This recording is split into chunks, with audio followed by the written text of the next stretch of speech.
Hello, hello. Hello.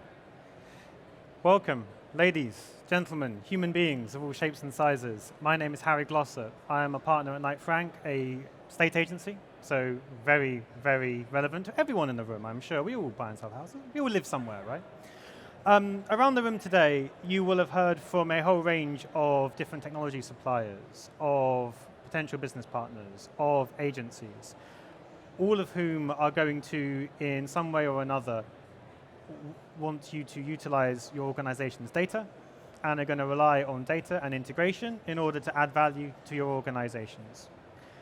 This is what I'm going to talk about today, how to work with your data teams so that whatever technology you purchase, whatever technology you use, whatever marketing you're attempting to execute, you can do so with the help of your data teams, working hand in hand with them, and you can make your marketing as relevant as possible.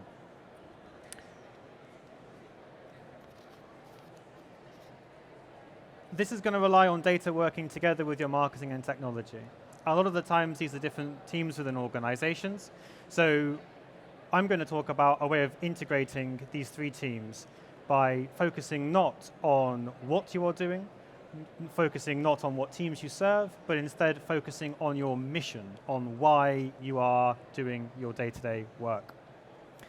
The first challenge we need to lean into in this space is that data means an awful lot of things to different organizations. A lot of vendors in this room will focus on maybe one or two elements of what data can mean to an organization. But every different one of these stages, all the way from advanced data products and advanced analytics down to basic data hygiene, all utilize different technology and they require different skills with different expertises. With so many bits of technology, so many different tools, so many different need states, it's very tempting to chunk up your organization along these lines, something like this, where you say, well, we've got all of these advanced data products and BI in one bucket, you've got your data hygiene in another bucket. The issue with that is that whilst it may align to your raw skill sets and your products that you use, you create, there are two common results, sorry. One is ineffective communications between these departments because they don't have to interact with each other. They're certainly not working together for one goal. As well as ineffective communications, you get misaligned objectives. The team at the bottom working on data hygiene are more interested in data provisioning, whereas the team at the top now don't have a say in what data is provided. So how do we work to break down the silos that exist in an organizational structure such as this? Well, a common solution is to not break down an organization like that, but instead break down an organization by verticals. So this bit of the data organization serves this bit of the organization, this bit of the data organization serves this other team over here.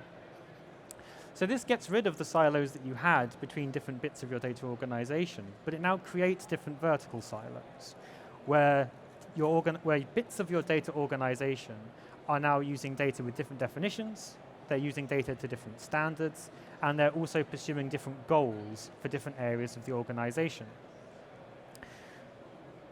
This is normally done when the business or fee-earning, revenue-earning elements of an organization are directly paying for their data provisioning. And as a result, they want very clear accountability over who is working for me and who is working for them. The flip side of that accountability is it creates a very difficult situation for collaboration because the analysts that are working for one team have no reason to talk to the analysts working for the other team.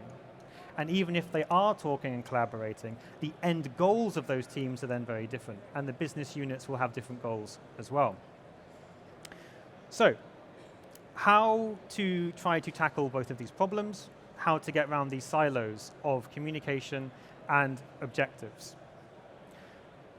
Data is a relatively young field. A lot of leading companies in the FTSE 100 at the moment still don't have a CDO. And maybe 20 years ago, a lot of organizations would not have had people like chief marketing officers or maybe even chief technology officers. There's more and more, but they're not nearly as prevalent as they could be. So rather than looking at data operating models, I started my research looking at HR operating models, an area of organizations which has stepped forward a lot in the last few years. There's an HR business partnering model which splits teams into strategy versus operations and process versus people. In the context of data, I've changed that to be client. The purpose of this framework is to reconsider your teams, not around who you are serving, but around your mission statement. So each of these 4 quadrants will have different roles. If you're operations focused and you've got a process skew, you're going to focus on being a strategic partner. Sorry, if you're operations and process, you're going to be a data operations expert. Where is my data? Why is it wrong? Why is it not up to date? Why has this report not been refreshed properly? Fundamental problems that organizations face, but they're very transactional, and they often exist in a situation where organizations already have the language with which to understand the problem. They underpin strategic partners who can say to the organization, yes, your organization is working. Yes, you are using the technologies currently at your disposal, but what other technologies are you not utilizing? What other processes are you not following? And in doing so, can pass more work into the world of data operations and mature that space. On the other side, away from process, we have client. Divided into change agents and client champions. Change agents, people that are talking to leaders of the organization, pushing a client message, which often has not been heard at the higher levels of the organization. Underpinned by client champions. These are often termed insight analysts, but these would be people that are doing brand new analytics that does not exist before, that has not existed in the organization, and they're creating new client groups, new customer ways of thinking in that organization for the change agents to push out and change how the organization works.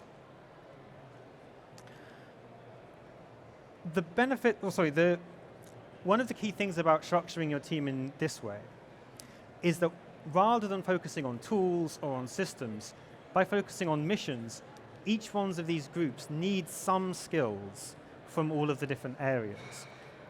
In a siloed organization, in either of these setups that I highlighted before, you tend to have a data operations team, which will be mostly a team of engineers. And on an unrelated note, you'll have a team of insight analysts. So whenever you want to get a new data system in, you need to go to the operations team and you need to make a new feed, a new API, you need to get the data in to an existing warehouse. The benefits of this layout is that the different teams can run their own proof of concepts, they can have their own skills, you can have data engineering resource in every quadrant if you want, but certainly you'll need it in the bottom 2. And in doing so, your organization is more flexible, and it also borrows from the ways of working that Scrum uses. So Scrum is all about having diverse teams set up with lots of skill sets that can work around specific problems. This way of structuring your data organization does the same thing. It lets you work on specific problems one at a time, and it lets teams of people with a diverse range of skills seek to address the problems of the organization.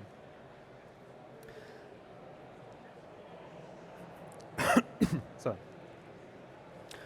So, what are some advantages of working in this way? Well, the biggest one is that it forces marketing and any other strategic team in the organization to ask, what is it I'm actually looking for? This is manifested in Knight Frank many times and in previous organizations where I've worked, where people will give a very specific problem, normally one that sits down in the data operations area, like the reporting isn't good enough, the data quality isn't good enough. But that normally hides an issue all the way over in the change agent side of things, where we were providing the data. In this example at Knight Frank, the reporting solutions were fine, but the marketing team lacked anyone that was interpreting it for them, that was sat with them and helping them understand what it meant. And so as a result, you were doing everything technically right, but you were not driving any change, and that's because it lacked that change agent role in the organization. It lacked the person whose job it was to specifically create client-based change with that information. Aside from forcing people to ask what it wants, it puts a lot of context on the teams that work in data.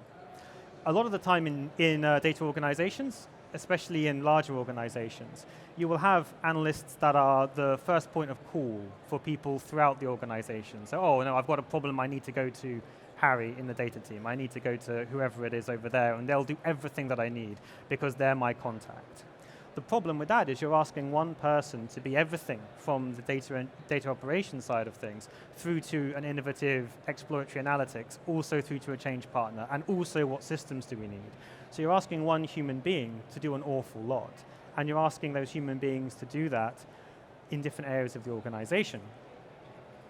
What this lets you do is it says, well, my context is actually data operations. So if you have a problem with anything you currently understand, yes, you can come to me about it. And my team is a home for all the things we run regularly. But if you want to know anything unusual, anything we don't have a language for at the moment, that's the client-centric side of things.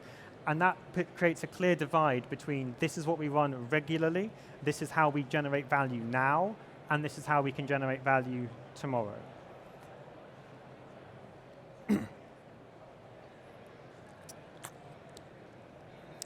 Third advantage is the data staff are more able to focus on where they actually want to develop.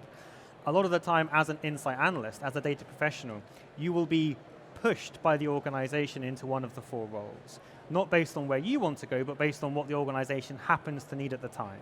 You may really enjoy doing exploratory analytics, but bad luck, we need a data engineer. So even though your job title was insight analyst, you're now going to be forced to be a data engineer because that's what we happen to need right now.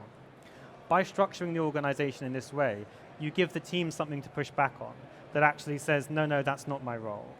If you need someone that does that kind of work, you need to accept then that the skill sets you're getting in the exploratory analytics side or in any of the other areas are going to suffer. And it forces you as an organization to make that cutoff, to make that decision.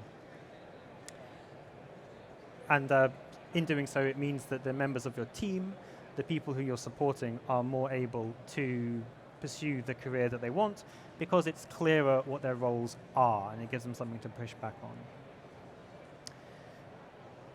A fourth benefit, it's much easier to say what you're actually doing. So whereas in one of the siloed groups, you would be saying, okay, what's the update for this residential team? What's the update for this commercial team? What's the update for this market? In this context, you can get an update for everything that is running operationally, everything that runs now versus everything you're doing to explore versus all of your change initiatives. So whilst there are still silos, the silos are now around mission statements. So there's much less conflict in what the different teams are trying to do, and there's much less conflict in the difference that data is trying to drive across the organization. The final one is it's easier to apply analytical thinking across the whole business. Why is that? It's because if you're in the data operations side of things, you are serving data operations to the whole organization for different reasons. So where there are duplications, where there are different definitions, where there are different standards, you can call them out and you can surface them because the teams have got the same mission. Likewise, if you're a business partner and you're looking to push the change in the systems and in our operations, you're looking across the entire organization. So it doesn't matter so much about this area needing this and this area needing this, because you get a sense of what the entire organization is looking to change and mature. Similarly, for the client side of things, you get to understand the client across the organization. This has been particularly valuable for Knight Frank. Whilst we're an estate agency, we also have lettings. We also do property investments. We also do a whole bunch of things like, what's it called? Interior design. We do research. We do custom property management. You do rural asset management. You've got a farm. Anyone's got a farm they need managed? You let me know. I'll sort you out. So there's a whole range of stuff that Knight Frank does. And by taking an operational lens, we were really siloed because we couldn't compare what one customer meant. We didn't know who our customers were because our customers were split by every operating factor. What taking this approach has let us do, the client teams have been able to look across all of the operations. And none of the operating teams are asking us to do this, but you get to push a client-first agenda, and you get to say, well, now we know that we've got this much of an overlap in our clients. We've got this much of an overlap in our marketable universes. And you can feed the information insights they never knew they wanted because they weren't asking for it, because they were thinking in their current operations. So, what am I asking you to do? Well, I am asking you, as if you're working in technology or whether you're working in marketing, whether you're working with any teams that utilize data, to try to bear this segmentation, this grouping in mind when you're approaching data teams, because it puts into your question the mission statement that you're trying to get out of your data. And if you have a clearer articulation of what you're trying to get out of your data teams, you're more likely to be able to achieve it.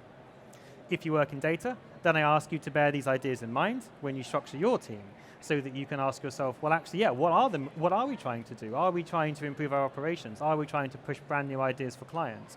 What is our mission statement here? And primarily to be conscious of the difference when you're asking for work from analytical organizations. I am going to leave you with one little last thought quote from Abe Lincoln. Give me 6 hours to chop down a tree, I'll spend the first 4 sharpening the axe. The whole room here today has been filled with different partners, different potential partners, different technology solutions, different ways of utilizing your technology and your marketing. That's the axe, but how you work is the sharpening of the axe. Your ways of working are strength multipliers to how much you can get out of your technology and how much you can get out of your marketing. You can have the best systems in place, but I have never seen an organization make a difference to itself by getting a new system and then not reviewing its ways of working. So I would ask that if you are looking to get a new technology, if you are looking to change how your organization works and make your data work harder for you and get more value out of your data teams, pay serious attention to how you work. Pay serious attention to how you are engaging your data teams and how your data teams get to surface their work across the organization. That is my summary. Asking you that when you're investing in technology, please invest in your teams as well. And it's only by removing those silos between operational teams that we are going to be able to get the most out of technology and the most out of your marketing. Thank you very much. Any questions? Go for it, please. Just one question. Did you actually do this transformation in your current business? How long did it take, and how did you measure the success? Well, we've been at it for 2 years. I suppose I've had to kind of retrofit the way the organization wants to work into how I want it to work. So I've been lucky to have my own team, so I'm able to kind of define how we work. It's been 2 years. And I feel like it's going quite well. In terms of the benefit to the organization, we can quantify it in terms of, good chat and people are very engaged with us and that kind of thing. But really, each of the segments have got their own end goals. So in the world of data operations, a key issue that we were having there is that we were spending a lot on data partners, but we didn't really know what we were doing with them, like where this data went. By rationalizing our data partners, we were able to save more than £1 million straight from just what are we doing with this? Why are we paying for this money? On the client side of things, we were engaged with a lot of direct mail. Being an estate agency, we like direct mail good. But Knight Frank tend to sell relatively premium property. We lead at the higher end of the market. But the organization had got used to sending lots of volume, which is kind of counter to when you're a niche business, you don't necessarily want to send lots of volume. So the client analytics team was able to surface that actually we're serving a lot of these people like damn near every month, and a lot of these people we're serving are in houses below what we want to actually achieve in the market. So stop sending it to them. You're just going to annoy the people in office. So that saved more than £2 million of our direct mail budget by just not having that conversation there. Now you could say, fine, those are specific examples where we've added benefit to the organization. How much of that is down to a way of working? How much of that would we have seen anyway? I can't give you a direct answer on that. The big thing for me that I feel is that by having the team set up with the different missions, it gave them, the ability to go into meetings with a proper mission statement about what they wanted to achieve and how they wanted to drive that difference. So those are a few examples of how it's worked in Knight Frank. I hope that answers your question. Okay, yeah, thank you. Thank you. Anyone else? You had a question? I'm interested in your measurement of your teams. Yep. It sounds like you went through the silos horizontally, and then, if I understood correct, the silos vertically. So maybe you measured them different ways. How do you measure them now, and what does your data tell you about why performance is better? In a word, it is about missions. So organizations that I've worked in that have been structured horizontally, the KPIs will always be about just their world. So the data provisioning team care a great deal about data latency. But they won't have any connection to how it gets applied commercially. So when I first arrived at Knight Frank, we were having a lot of problems with a lot of our data not being checked when we were bringing it in from third parties. And the data engineers didn't really see the problem with it because they didn't know where it was going. It was only when I made it clear that, like, look, this goes straight to the leadership, and we're talking about how we optimize our marketing, and we're trying to make this decision with it, and therefore I need it looking like this, that they understood the value of the operations. Prior to that, all they were told is just take data from here, run it like that, and that's all that they knew about why they were doing what they were doing. So adapting the way of working for me means that you've got a clear mission statement as to why you're providing what you're providing, and it's very clear what you're supposed to be doing with that information. Is that an answer to your question? Yeah, follow-up question. Yep. So do you have different metrics across each of the quadrants, or do they have consistent metrics Yes. between them all? So the top two, very hard to measure. That's mostly about chat, right? How bought into people are we? Do we have a clear strategy? Do we have a plan? Very hard to measure via a KPI, but very easy to measure by, like, how many meetings are you in? Are you in the right strategy? Are you in the right strategic conversations? Are you bought into does the technology roadmap and the client roadmap and the roadmap of marketing and of the leadership reflect a data lens and a data angle? But I've certainly not come up with any KPIs for those two groups. Bottom two groups, absolutely. Data quality, data completeness, data latency for the bottom one. Are we serving data to the organization in a timely way? Is it accurate? Is it usable? And then the bottom corner, it's all about ways is money generated, right? Given this client understanding, what have we done to this campaign? Given this client understanding, how much money have we saved here? So one side for me, the KPI is effectively how well have you been providing your data, with what speed, with what accuracy. And then on the other client side, it's more about how much money have you driven from the changes and innovations in your organization. Thank you. Thank you. Any other questions? Thank you so much, everybody. Thank you for making time at the end of your day for me. Hope you enjoy some drinks afterwards. Thank you so much.